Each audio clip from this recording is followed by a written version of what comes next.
Well, from 9 a.m. today, the sale of alcohol will be allowed following President Cyril Ramaphosa's announcement last week. It's been almost 2 months since the sale was prohibited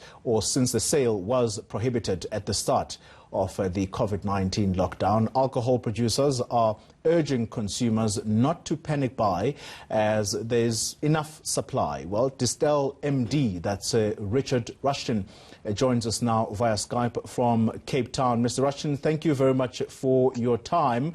Are you expecting long queues today? And if that's the case, what's your message to consumers? Good morning, Paulie.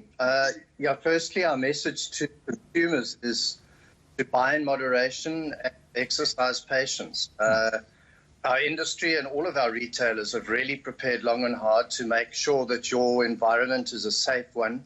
All employees have been trained. They have their personal protective masks and, of course, sanitizers available. We've also made sure that queuing protocols are in place, that 1.5 meter distance between each consumer.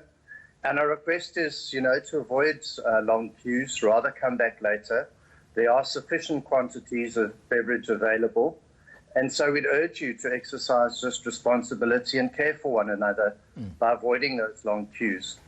And then when you do buy, let's all consume in moderation and at home. Take home those beverages in sealed containers. That's the appeal that we're making to the nation today. Yeah, and just on that message around what you can buy, is there a limit to the amount of alcohol or certain types of alcohol that people can purchase from bottle stores? Yes, well, what we've done is we've worked with the retailers, and all the retailers have put in place their own voluntary restrictions on quantities, so that, again, we can make sure that product is taken away safely in moderate quantities and that we can share as much as possible around the nation.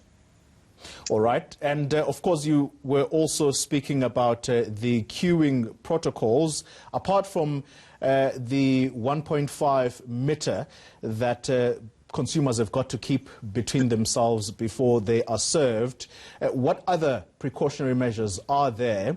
Did you speak about sanitization, for example?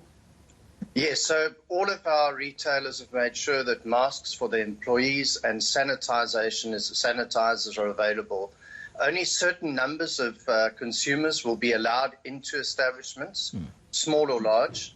And of course, outside, there will be added security that all of our retailers have put in place.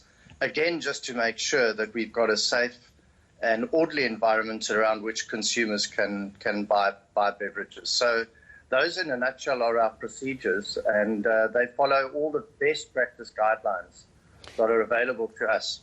The understanding, Richard, is that the taverns and shebeens, particularly in townships, are also going to be operating. Are you working in tandem with them? What is the protocol amongst retailers versus the shebeens? Well, it's exactly the same there. When customers go to their local tavern or counter service outlets, there will be clear guidelines for social distancing, for queues, and also for entering in limited numbers of people into the tavern or counter service concerned. And I'm delighted that over the weekend, since the announcement of Level 3 regulations, our tavern associations have worked tirelessly to make sure that they themselves have got security and all these requirements in place so that our consumers can trade and buy responsibly at this time. Okay, Richard Rushton, he is the MD of the Distell Group. Thank you very much for talking to us.